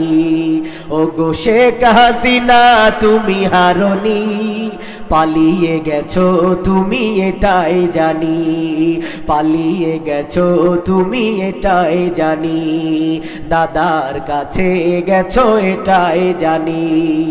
দেশটাকে চুষে গেলে 16টি বছর, প্রকৃত দেশ প্রেমী পাইনি কদর। দেশটাকে চুষে গেলে 16টি বছর, প্রকৃত দেশ প্রেমী পাইনি কদর। তুমি তো ছিলে শয়তানের নানি। কথা বলেন না কেন ভাইয়ের? তুমি তো ছিলে শয়তানের নানি, পালিয়ে গেছো তুমি এটাই জানি। আও আমি জননী তুমি হারনি, দাদার কাছে গেছো এটাই জানি, ভারতে পালিয়ে গেছো এটাই জানি। উন্নয়নের নামে মূলা ধরিয়ে 100 কোটি টাকা নিয়ে গেলে পালিয়ে, উন্নয়নের নামে মূলা ধরিয়ে 100 কোটি টাকা নিয়ে গেলে পালিয়ে। তুমি তো ছিলে ওগো শাকচুন্নি, দাদার কাছে গেছো এটাই জানি, পালিয়ে গেছো তুমি এটাই জানি। কোরআনের পাখিদের দিয়েছো ফাঁসি, মুখে বলেছো দিন ভালোবাসি। কোরআনের পাখিদের দিয়েছো ফাঁসি, মুখে বলেছো দিন ভালোবাসি। তুমি তো ছিলে সেরা মিথ্যাবাদী, পালিয়ে গেছো তুমি এটাই জানি। ওগো শেখ হাসিনা তুমি হারনি, দাদার কাছে গেছো এটাই জানি। কথা বলেন না? ও দরদি ভাইয়েরা, পৃথিবীর ইতিহাসে কোনো দেশের প্রেসিডেন্টের, প্রধানমন্ত্রীর ফাঁসির রায় হয়নি। একটা নতুন দৃষ্টান্ত আমাদের দেশে। যে বেশি স্বৈরাচার হয়, বেশি উপরে ওঠে, আল্লাহ আসারটা তত বেশি তারে জোরে মারে। কথা বলে ঠিক না? ও দরদি ভাইয়েরা, মনে রাখবেন, যুগে যুগে যারাই স্বৈরাচার হয়েছে, যারাই আলেমুল আমাদের বিপক্ষে অবস্থান নিয়েছে, কোরআনের বিপক্ষে অবস্থান নিয়েছে, আল্লাহ তাদের কপালে জুতার বাড়ি রেখেছে। আমি বিগত দিনগুলোতে বলেছি, এই দিন দিন নয়, আরও দিন আছে, এই দিন নিয়ে যাবে ঠিক সেই দিনের কাছে। আমাদের এলাকার ভাষায় আমরা বলি বিয়াই, ছেলের বাপ আর মেয়ের বাপ। সুবাদে আমরা কি বলি? বিয়াই না? ছেলের বাপ আর মেয়ের বাপ। আত্মসুবাদে কি হয়? বিয়াই হয়। তো ছেলের বাপ গেছে মেয়ের বাপের বাড়িতে বেড়াইতে, ডাক দিয়ে বলে শীতকাল তো গোসল করবে, বলে বিয়াই একটু সরিষার তেল দাও। এবার বিয়াই তো মনে করেন গত বছর পাবনা জেলার ভাষায় বলে শটে মাইরি দাও, মানে কম দামে লুঙ্গি আর গেঞ্জি দিয়ে কুটুম বিদায় করে দাও। বিয়াই মনে মনে চিন্তা করে, গত বছর যখন তোমার বাড়িতে গিয়েছিলাম তুমি আমাকে শটে মেরে দিয়েছিলে, আমিও আজকে তোমার একটু শটে মারবো। বেচারা করে না, 3 দিন গোসল, শীতকালে প্রস্রাবের কালার হয়ে গেছে সরিষার তেলের মতো। তো ওই বোতলের ভিতরে দিয়েছে বিয়াইরে মাখার জন্য, বিয়াই গায়ে মাখতেছে আর বাসনা শুকে কয়, ওরে আল্লাহ, এটা কোন দোকানের তেল গো বিয়াই? বলে, তুমি বিয়াই মানুষ, তোমার একে দোকানের তেল দিয়ে অপমান করতে পারি? এটা একদম আমার নিজস্ব ঘানির তেল। বুঝতে পেরেছি যে কোন ঘানির তেল তুমি আমারে দিছো। ও বিয়াই, এটা তো 25 সাল 26 সাল আসবে যখন, আমার বাড়িতে তোমার দাওয়াত থাকবে তখন। এইবার বিয়াই 26 সাল তো আর ওই বসে থাকবে না দিন, 26 সাল এসে গেল যখন, এইবার ওই বিয়াই আবার এই বিয়ার বাড়িতে বেড়াইতে গেছে, তখন শীতকাল গোসল করবে। বলে, বিয়াই একটু সরিষার তেল দাও। বলে, ওটা বলা লাগবে না, ওটা আমি আগেই রেডি করে রাখিছি। বেচারা বিয়ার আসার সংবাদ পেয়ে 3-4 দিন আগে থেকে পায়খানা করে শুটকি বানিয়ে ও জিনিস বোতলে দিয়ে ভিজাই রাখছে। যখন দেশে গায়ে মাখার জন্য বাসনা ছুকে কয়, আমি দিলাম কি আর ও দিয়েছে কি? ও বিয়াই, এটা কোন দোকানের তেল গো বিয়াই? বলে, তুমি বিয়াই মানুষ, তোমার কি দোকানের তেল দিয়ে অপমান করতে পারি? এটা একদম আমার নিজস্ব ঘানির তেল। ও বুঝতে পেরেছে যে কোন ঘানির তেল। বলে, এটা আবার কোন ঘানির তেল গো বিয়াই? বলে, মনে নাই গত বছর তুমি আমার যে ঘানির তেল দিয়েছিলে, এটা ঠিক তার পিছনের ঘানির তেল। তার মানে ঘানিটা শুধু চেঞ্জ হয়েছে 1 বছরের ব্যবধানে। ও দরদি ভাইয়েরা, আমি বলেছিলাম কোর্ট কাছারি ম্যাজিস্ট্রেট আদালত ব্যারিস্টার জাগার জিনিস জায়গায় থাকবে, শুধুমাত্র আসামি হবে বিবাদী আর বিবাদীরা হবে আসামি। ওই কাদের চৌধুরী, সালাউদ্দিন কাদের চৌধুরী, তিনি মৃত্যুর আগে, ফাঁসির আগে তিনি জজকে বলেছিলেন, মাননীয় জজ সাহেব, আমি অনুরোধ করব এই ট্রাইব্যুনাল, যেই ট্রাইব্যুনাল যুদ্ধ অপরাধীদের জন্য জন্য বানানো হয়েছে। এই ট্রাইব্যুনালের বিচার কার্য যেন বন্ধ না হয়ে যায়, এটা যেন অব্যাহত থাকে, ধারাবাহিকভাবে চলতে থাকে। সময়ের পরিবর্তে, কালের পরিবর্তে যারা আমাদেরকে রাজাকার বানিয়ে ফাঁসির কাস্টে ঝুলালো, এক সময় দেখা গেল তারাই আসামির কাঠগড়ায় দাঁড়াবে। এই ট্রাইব্যুনালে তাদের বিচার হবে, তাদের ফাঁসি হবে। আল্লাহর দরবারে সে দোয়া কবুল হয়ে গিয়েছে। আজকে যেই ট্রাইব্যুনাল আলেমদের বিরুদ্ধে বানানো হয়েছিল, সেই ট্রাইব্যুনাল আজকে ফাঁসির রায় দিয়ে হাসিনার ফাঁসির কার্যকর করার জন্য ফাঁসির আদেশ দিয়েছে। কথা বলেন ঠিক কিনা? দরদিরা, এই জন্য কারোর জন্য কুয়া কাটলে সেই কুয়ায় নিজেই পড়তে হয়, তার বাস্তব প্রমাণ আছে না নাই? প্রিয় ভাইয়ের, একান্ত আপনজনেরা, এই জন্য এই কথাগুলো বলার উদ্দেশ্য হলো এই যে এখান থেকে একটু শিক্ষা নেওয়া, পরবর্তীতে যারা সরকারে আসবে তাদেরও শিক্ষা নেওয়া যে যুগে যুগে যারাই স্বৈরাচার হয়েছে তারাই জুতার বাড়ি খেয়েছে, ঠিক কিনা? এই জন্য এখান থেকে বড় ধরনের শিক্ষা। আর আমাদের জন্য শিক্ষা হলো আল্লাহর কোরআনের কাছে মাথা নত করা ছাড়া আমাদের বিকল্প আর কোনো পথ নাই। যেই সমস্ত এমপি মন্ত্রীরা ছিল, একটাও ভালো মানুষ ছিল না, প্রত্যেকটা ইসলাম বিদ্বেষী ছিল। আল্লাহ তাআলা তাদেরকে দুনিয়ার থেকে বিদায় করেছে, এইভাবে দেশ ছাড়া করেছে, বেইজ্জতি করে, জুতা পিটা করে। আর যেন ভবিষ্যতে এটা না হয় সেই জন্য আল্লাহ তাআলা এই দৃষ্টান্ত রেখে দিলেন। বাংলার ইতিহাসে সারা বিশ্ব তাকিয়ে আছে, দেখছে যে বাংলাদেশে এমন একজন স্বৈরাচার, যে স্বৈরাচারের ফাঁসির রায় পর্যন্ত বাংলাদেশ ট্রাইব্যুনাল, এই যে ট্রাইব্যুনাল তিনি নিজে বানিয়েছিল, সেই ট্রাইব্যুনালে তার নিজের ফাঁসির রায় হয়ে গিয়েছে। প্রিয় ভাইরা, আমার একান্ত আপনজনেরা, এই জন্য কেউ যেন না বলে, যে কেউ যেন না বলতে পারে যে এদের থেকে এদের বাপ ভালো ছিল, এই কথা যেন কেউ না বলতে পারে। এই যে কথায় আছে, কাফন চোর কাফন চুরি করে, কাফন চুরি করে খায়, লাশ যখন দাফন করে মানুষ কাফনটা চুরি করে নিয়ে এসে বাজারে বিক্রি করে। এত বড় নিকৃষ্ট কাজ পৃথিবীর জমিন আর হতে পারে না। কাফন চোর, সে মানুষ লাশ দাফন করার পরে কাফনটা চুরি করে বাজারে বিক্রি করে দেয়। মৃত্যুর আগে সন্তানদেরকে ওসিয়ত করলেন, ও আমার সন্তানেরা, আমি যখন মারা যাব মানুষ যেন আমারে কাফন চোর বলে গালি না দেয়, এইরকম একটা ব্যবস্থা তোমরা করিও। তো যখন মানুষ ওই মারা গেছে, বাবা মারা গেছে, সন্তানেরা মিলাদের আয়োজন করছে, লোকজন বলে কোথায় যাও, বলে এই কাফন চোরের বাড়িতে দাওয়াত খাইতে যায়। কাফন চোর নামটা কখনো বন্ধ হয় না। এখন সন্তানেরা চিন্তা করলো বাবা ওসিয়ত করেছে যে কাফন চোর বলে বাবাকে যেন কেউ গালি না দেয়, কিন্তু গালি তো মিলাদ মাহফিল পুরো বন্ধ করা গেল না। তাইলে কি করা যায়? সন্তানেরা করছে কি, কাফন তো চুরি করছেই করছে, লাশগুলো উঠায় গাছের ডালে ঝুলাই দিয়েছে। মানুষজন রাস্তা দিয়ে যায় আর দেখে, বলে দেখ এদের থেকে এর বাপ ভালো ছিল। ওই যে বাপ ভালো ছিল এই প্রশংসা, এর সন্তানেরা খুশি যে যাক আমার বাপের তো একটা প্রশংসা তো হয়েছে যে আমার বাপ ভালো ছিল। ওকে দরদি ভাইয়েরা, এমন যেন না হয় যে মানুষ আমাদেরকে বলে যে এদের থেকে ওদের বাপ ভালো ছিল, এই রকম যেন কাজ আমাদের দ্বারা আল্লাহ না করান। কথা বলেন ঠিক কিনা? প্রাণের ভাইয়েরা, আমার একান্ত আপনজনেরা, এই জন্য আসেন আল্লাহর কোরআনের কাছে মাথা নত করা ছাড়া আমাদের বিকল্প আর কোনো পথ নাই। আল্লাহ তাআলা কোরআনে কারীম নাজিল করলেন সূরা আন-নিসা, কোরআনে কারীমের সিরিয়াল মোতাবেক 4 নম্বর সূরা। সূরাটির নাম হলো সূরা আন-নিসা। নিসা শব্দের আবিধানিক অর্থ হলো নারী বা মহিলা। এই সূরার 105 নম্বর আয়াতে কারিমা নাজিল করে আল্লাহ তাআলা তার পয়গম্বরকে আদেশ করলেন, ও নবী, আপনার কাছে আমি কোরআন পাঠালাম কিসের জন্য জানেন? লিতাহকুমা বাইনান নাস, ন্যায় বিচার জমিনের মধ্যে প্রতিষ্ঠা করার জন্য। আমি কিন্তু ওয়াজ মাত্র শুরু করলাম, এখনো আরম্ভ করি নাই, কেবল শুরু করতেছি। কি আপনারা কষ্ট পাচ্ছেন না তো? যদি ফজরের আজান দিয়ে যদি বাড়ি যাওয়া লাগে তাও কি থাকবেন আপনারা? না, এত দায় থেকে ওয়াজ করতে আসি নাই। আর অল্প কিছু সময় আমি এতক্ষণ ভূমিকা দিচ্ছিলাম, এইবার মূল আলোচনায় ঢুকলাম। আল্লাহ তাআলা পয়গম্বরকে ডাক দিয়ে বলেন, ও নবী, আপনার কাছে আমি সত্য সহকারে কোরআনে কারীম নাজিল করেছি, পাঠিয়েছি লিতাহকুমা বাইনান নাস, ন্যায় বিচার জমিনের মধ্যে প্রতিষ্ঠা করার জন্য।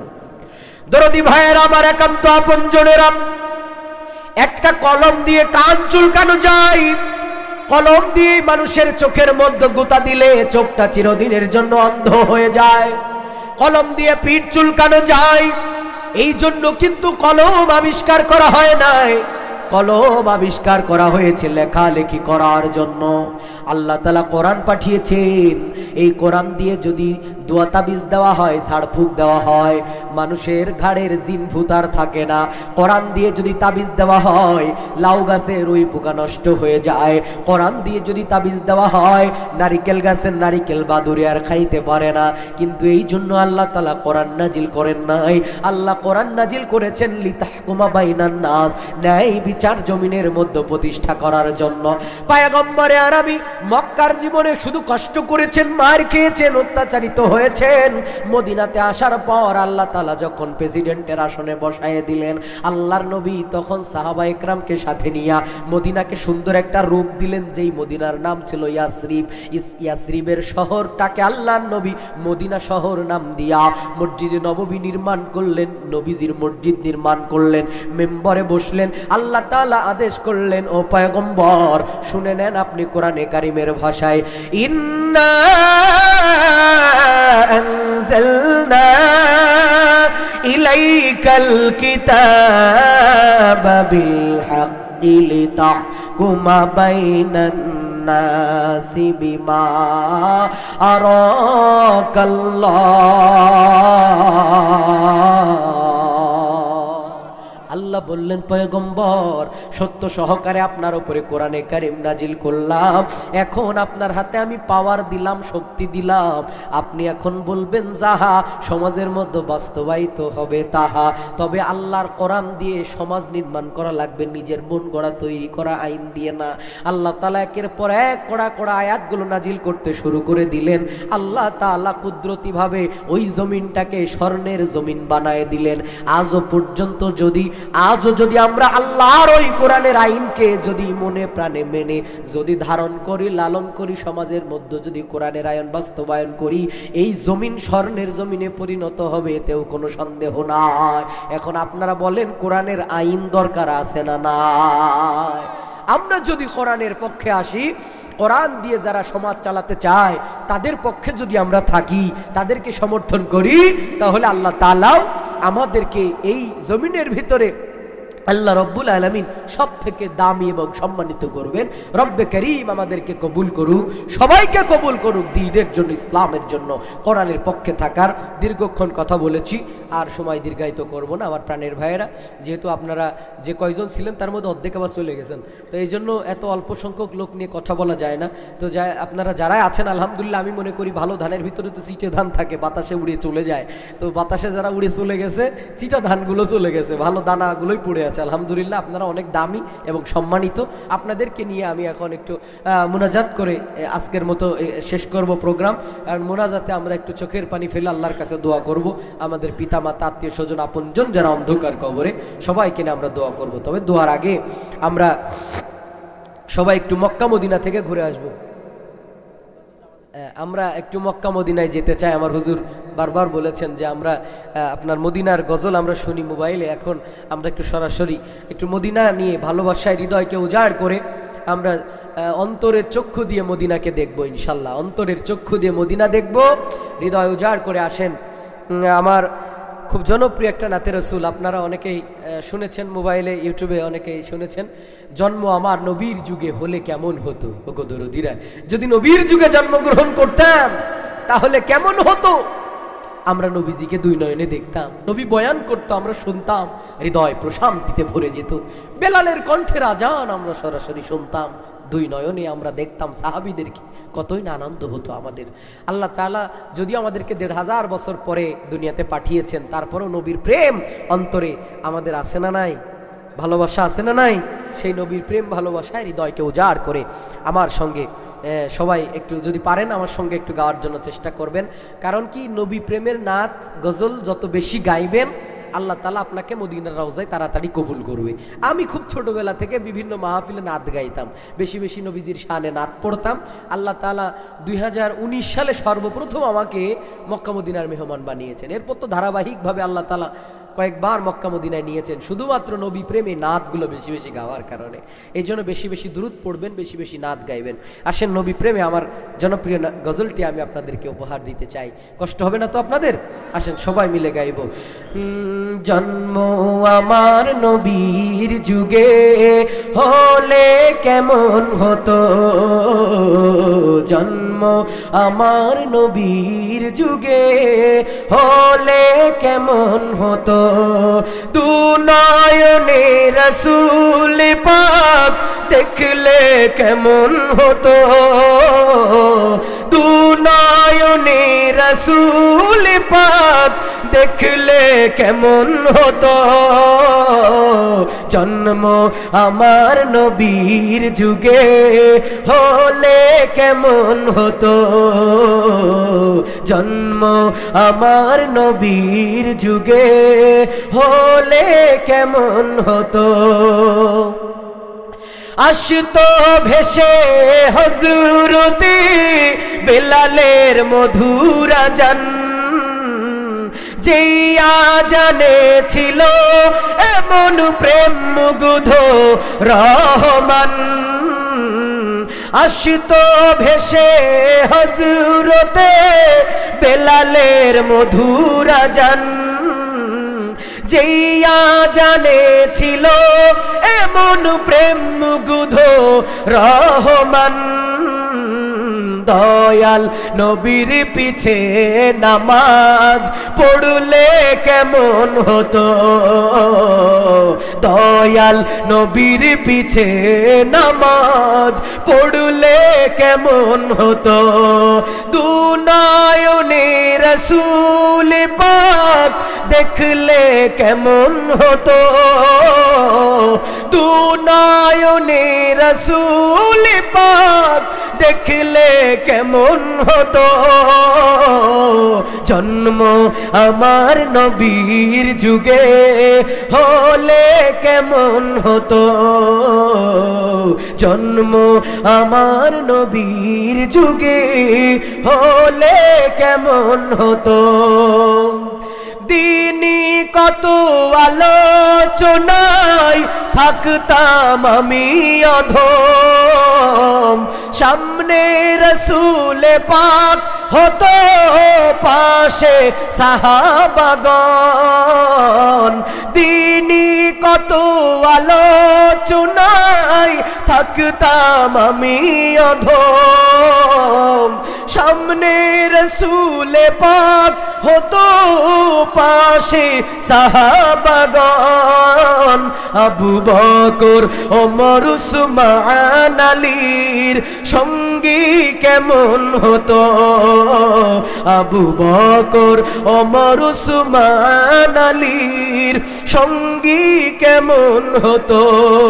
দুনয়নে রাসূল পাক দেখলে কেমন হতো, দুনয়নে রাসূল পাক দেখলে কেমন হতো। জন্ম আমার নবীর যুগে হলে কেমন হতো, জন্ম আমার নবীর যুগে হলে কেমন হতো। কেমন ছিল সে দৃশ্য মদিনায় দেখেছেন সব সাহাবী, খেলছে শিশু হাসান হুসাইন সাথে দয়াল নবী। কেমন ছিল সে দৃশ্য মদিনায় দেখেছেন সব সাহাবী, খেলছে শিশু হাসান হুসাইন সাথে দয়াল নবী। নবীর পাক জবানে ডাকছে হাসান, শুনলে কেমন হতো, নবীর পাক জবানে ডাকছে হাসান, শুনলে কেমন হতো। নবীর কাঁধ মুবারকে নাতি হুসাইন দেখলে কেমন হতো। দুনয়নে রাসূল পাক দেখলে কেমন হতো, দুনয়নে রাসূল পাক দেখলে কেমন হতো।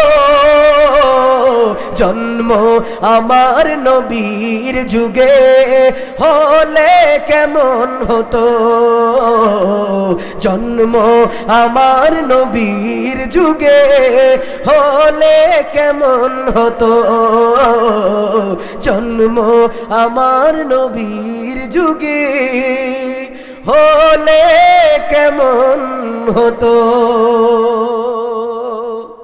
আল্লাহ সবাইকে মদিনার মেহমান হিসেবে কবুল করুক, বলেন আল্লাহুম্মা আমিন। দরদি ভাইয়েরা, আজকের এই আয়েশা সিদ্দিকা রাদিয়াল্লাহু তাআলা আনহা মহিলা মাদ্রাসা কওমিয়া মাদ্রাসার উদ্যোগে আয়োজিত তাফসিরুল কোরআন মাহফিল, এটি দ্বিতীয় বার্ষিক, গত বছরও হয়েছে আলহামদুলিল্লাহ। আল্লাহ তাআলা কিয়ামত পর্যন্ত এই মাহফিলকে কবুল করুন, বলেন আমিন। জুল্লপুর দক্ষিণ পাড়া আমার কলিজার টুকরা দরদিরা, মধ্যরাত পর্যন্ত যারা বসে আলোচনা শুনলেন, আমার আগে আলোচনা করেছেন প্রখ্যাত আলেমে দিন হযরত মাওলানা মোহাম্মদ আবু বকর সিদ্দিক ভাই। তিনি জীবননগর থেকে আপনাদেরকে কোরআনের তাশরিফ নিয়ে এসেছিলেন, প্রাণ ভরে আলোচনা করেছেন হাফেজ মাওলানা উবাইদুল্লাহ সাহেব। আজকের মাহফিলের বিশেষ মেহমান ছিলেন মুফতি আবদুল্লাহ রহমানী সাহেব। এবং আজকের এই মাহফিলে সুন্দর পরিপাটি ভাষায় পরিচালনা করেছেন হযরত মাওলানা কারি আবু হানিফ সাহেব মোহতামিম। আমার কলিজার টুকরা প্রিয় ভাই, দরুদের ভাই, ভালোবাসার মানুষ। আল্লাহ তাআলা দ্বীনের জন্য, ইসলামের জন্য খেদমতকে কবুল করেন, জোরে বলেন আমিন। আমাদের প্রিয় কারি আবু হানিফ ভাইয়ের শুধু এই মাদ্রাসায় না, আরও আরেকটি মাদ্রাসাও তিনি পরিচালনা করেন। আল্লাহ তাআলা বিশাল এক খেদমত তার উপরে দায়িত্ব দিয়েছেন, এই খেদমতকে আল্লাহ তাআলা কবুল করুক। আজকের এই মাহফিলের সম্মানিত সুযোগ্য সভাপতি মোহাম্মদ গোলাম নবী মালিতা সাহেব, আমাদের এই অত্র মাদ্রাসার সম্মানিত সাধারণ সম্পাদক, যারা কমিটির দায়িত্বে আছেন, আল্লাহ তাআলা সবাইকে দ্বীনের জন্য, ইসলামের জন্য খাদেম হিসেবে কবুল আর মঞ্জুর করুক। আগত স্বাগত ধুলির আসনে বসে যারা আপনারা আলোচনা শুনলেন, পর্দার ভিতরে আমার আম্মা জানেরা বসে, আমার যুবক তরুণ ভাইয়েরা, মাইকের আওয়াজ যত দূরে যাচ্ছে, আপনারা যারা আলোচনা শুনলেন, আল্লাহ তাআলা আমাদের সবাইকে দ্বীনের জন্য, ইসলামের জন্য কবুল আর মঞ্জুর করুক। আমরা বলি আল্লাহুম্মা আমিন। একটু দুরূদ শরীফ পড়ি, আল্লাহুম্মা সাল্লি আলা সাইয়্যিদিনা ওয়া নাবিয়িনা শাফি। আমাদের মাদ্রাসার ছাত্রী যারা মহিলা প্যান্ডেলের ভিতরে আছে, আমরা এই ছাত্রী যারা কোরআন ধরেছে আর কি, যারা কোরআন হিফজ এবং কোরআন সবক যারা নিবে, মাইকের আওয়াজ যাচ্ছে, আপনারা দেখছেন আম্মা জানেরা যারা ভিতরে আছেন, আমার ছাত্রী বোনেরা যারা বসে আছে কোরআন সবক নিবে। আমি একটু সূরাতুল ফাতিহা আমরা সবাই পড়বো ইনশাআল্লাহ। আমরা পড়ি, আউযু বিল্লাহি মিনাশ শাইতানির রাজীম, বিসমিল্লাহির রহমানির রহিম, আলহামদুলিল্লাহি রাব্বিল আলামিন, আর রহমানির রহিম, মালিক ইয়াউমিদ্দিন, ইয়্যাকা না'বুদু ওয়া ইয়্যাকা নাস্তাঈন, ইহদিনাস সিরাতাল মুস্তাকিম, সিরাতাল লাযীনা আন'আমতা আলাইহিম গায়রিল মাগদুবি আলাইহিম ওয়ালাদ-দাল্লিন। আমিন। আল্লাহ তাআলা আমাদের এই ছাত্রী বোনদেরকে আম্মা জান আসিয়া, খাদিজা, রোকেয়া, মরিয়ম, কুলসুমের মতো হওয়ার তৌফিক দান করুক। সবাই বলেন আল্লাহুম্মা আমিন। দুরূদ শরীফ পড়ি, আল্লাহুম্মা সাল্লি আলা সাইয়্যিদিনা ওয়া নাবিয়িনা শাফিনা হাবিবিনা মাওলানা মুহাম্মদ সাল্লাল্লাহু আলাইহি ওয়া আলা আলিহি ওয়া সাহবিহি ওয়া বারাকা ওয়া সাল্লাম। আল্লাহুম্মা আমিন। ربنا ظلمنا أنفسنا وإن لم تغفر لنا وترحمنا لنكونن من الخاسرين. ربنا ظلمنا أنفسنا وإن لم تغفر لنا وترحمنا لنكونن من الخاسرين. ربنا آتنا في الدنيا حسنة وفي الآخرة حسنة وقنا عذاب النار. رب ارحمهما كما ربياني صغيرا. اللهم وقل رب ارحمهما كما ربياني صغيرا. মহিয়ান গরিয়ান সর্বশক্তিমান মালিক, কুদরতি নজর দিয়ে তাকায় দেখো, আয় আল্লাহ আমরা কতিপয় নাদান গুনাহগার বান্দা, গুনার বুঝা মাথায় নিয়ে তোমার সেই দরবারে ছোট্ট দুই হাত খানা এতিমের মতো, অসহায়ের মতো, আয় আল্লাহ পাগলের মতো তোমার দরবারে দু হাত খানা বাড়াইলাম। দয়া করে মায়া করে তামাম জীবনের গুনাহগুলো মাফ করে দাও রব্বুল আলামিন। জেনে না জেনে, বুঝে না বুঝে, শুনে না শুনে, শয়তানের ধোঁকায় পড়ে যত গুনাহ করেছি, রহমান নামের ওসিলায় তামাম জীবনের গুনাহগুলো মাফ করে দাও। আয় আল্লাহ নবীর উপরে, নবীর নামের উপরে দুরূদ ও সালাম পড়েছি, সোনার মদিনায় নবী পাকের রওজা মুবারকে পৌঁছায় দাও। বাবা আদম থেকে শুরু করে এই পর্যন্ত যত মুমিন মুমিনাত, মুসলিম মুসলিমাত, নর নারী বিন্দু পরিমাণ ঈমান নিয়ে অন্ধকার কবরে চলে গেছে, সকলের পাক রূহ মুবারক আজকের এই সওয়াবখানা পৌঁছায় দাও। আমরা যেমনি গুনাহগার, আমাদের পিতা পিতামাতা আত্মীয় স্বজনেরাও তেমনি গুনাহগার। দয়া করে মায়া করে তাদের জীবনের গুনাহগুলো মাফ করে দাও রব্বুল আলামিন। ফকির যদি এক বাড়িতে ভিক্ষা না পায় আর এক বাড়িতে গিয়ে পাওয়ার আশা থাকে, তুমি তো আমাদের একজনই মালিক। আয় আল্লাহ, তুমি যদি আমাদের ছোট্ট দুই হাতখানা ফিরাইয়ে দাও, আমাদের তো যাওয়ার আর কোনো জায়গা নাই। দয়া করে মায়া করে রহমান নামের ওসিলায় তামাম জীবনের গুনাহগুলো মাফ করে দাও। আয় আল্লাহ, যাদেরকে নিয়ে হাত তুললাম এই মজলিসে বসা, জানি না কার মা নাই, জানি না কার বাবা নাই। আমার যুবক তরুণ ভাইয়েরা বাড়িতে যাবে, ঘরের দরজা খুলে দেখবে মা জননী বারান্দার মধ্যে খাবার নিয়ে বসে আছে। সন্তানের কণ্ঠের আওয়াজ পাইয়া মা ডাক দিয়ে বলে, বাবা তোর মুখটা কেন শুকনা শুকনা লাগে? আমি মায়ের মনটা কয়, তুই মনে হয় এখনো খাবার খাও নাই বাবা, তাড়াতাড়ি আয়। আমিও খাই নাই বাবা, তুইও খাও না, এই জন্য আমি এখনো খাবার নিয়ে বসে আছি। সন্তানের আরামের বিছানায় ঘুমায়, মা জননী খানা নিয়ে অপেক্ষা করে সন্তানের জন্য। আয় আল্লাহ, জানি না কার মা নাই, জানি না কোন মুরব্বী বাজান আজকে ঘরের দরজা খুলবে। গেটটা খুলে দেখবে বারান্দার মধ্যে যে মা বৈশা অপেক্ষা করতো, মায়ের সেই বিছানাটা খালি হয়ে গেছে। মায়ের চশমা পানের বাটা ঘরের একটা কোণে পড়ে আছে, মায়ের শাড়ি কাপড়গুলো আলমারির মধ্যে সাজানো, মায়ের লাঠিটা ঘরের কোণে পড়ে আছে। ছোট ছোট বাচ্চারা বাবা যখন নাকি মায়ের লাঠিটা ফেলে দেয়, বিবি যখন নতুন আলমারিতে মায়ের কাপড়গুলো আর উঠাইতে চায় না, কাপড়গুলো বাইরে বের করে দিতে চায়, সন্তান ডাক দিয়ে বলে, বিবি রে আমার মায়ের কাপড়গুলো ফেলে দিও না। ওই কাপড়গুলোর দিকে তাকাইলে আমার মনটা কয় আমার মা জননী আমার সামনে হাঁটতেছে। মায়ের কথা মনে করে আল্লাহ যারা চোখের পানি ফেলে দিয়েছে, ওই চোখের পানি বৃথা দিও না। মায়ের জীবনের গুনাহগুলো মাফ করে জান্নাতের মেহমান বানায় দাও। মা যে কত আদরের হয় দেখেছি। ছোটবেলায় বাবা যখন বাজার থেকে বড় একটা মাছ কিনে আনতো, যদি একটু ভালো খাবার নিয়ে আসে মা জননী রান্না করে রাত্রবেলায় ছোট ভাই বোনদেরকে নিয়ে খাবার খাইতে বসে, সবাই মজা করে খায়, মায়ের চোখের কোণায় পানি দেখা যায়। বাবা ডাক দিয়ে বলে, মনির মা তুমি কেন কান্না করো? মা জননী ডাক দিয়ে বলে, মনির আব্বু তুমি তো বুঝো না, আমার বড় সন্তান ওই প্রবাসের জমিনে থাকে, দুবাই দেশে, সিঙ্গাপুরে, সৌদি আরবে, মালয়েশিয়ায় পরের অধীনে কাজ করে, মাথার ঘাম পায়ে ফেলা পয়সা পাঠায়, সেই টাকা দিয়ে আজকে আমরা মজার খানা খাই। আমার সন্তান এই মুহূর্তে খাইলো কিনা সেই চিন্তায় আমি মুখের মধ্যে খানা উঠাইতে পারি না। আমার সন্তান মাদ্রাসায় লেখাপড়া করে, লিল্লা বোর্ডিং এর খানা খায়। আমার সন্তান ঢাকা শহরে চাকরি করে, পরের অধীনে কাজ করে, আমার সন্তান এই মুহূর্তে খাইলো কিনা এই চিন্তায় আমি মা জননী মুখের মধ্যে খাবার উঠাইতে পারি না। প্লেটের মধ্যে পানি ঢেলে চোখটা মুছতে মুছতে চলে যায়। রব্বুল আলামিন এই মা যাদের জীবিত আছে হায়াতের মধ্যে বরকত বাড়ায় দাও। মা যাদের দুনিয়ায় নাই, মায়ের কবরটাকে জান্নাতের টুকরায় পরিণত করে দাও। বাবার কথা মনে পড়ে যায়, ছোটবেলায় বাবার কাছে কত আবদার, বাবা গো ঈদের দিন যদি নতুন জুতা পাঞ্জাবি কিনে না দাও, ঈদের মাঠে যাবো না, মিষ্টি খাবো না, আনন্দ করব না। বাবা পরের খেতে কাজ করে রিক্সা ভ্যান চালায়, 200 টাকা পায়, 100 টাকার বাজার করে 100 টাকার পাঞ্জাবি কিনে সন্তানের গায়ে পরাইয়া হাতটা ধরে ঈদের মাঠে নিয়ে যায়। সন্তান বড় খুশি হয়ে যায়।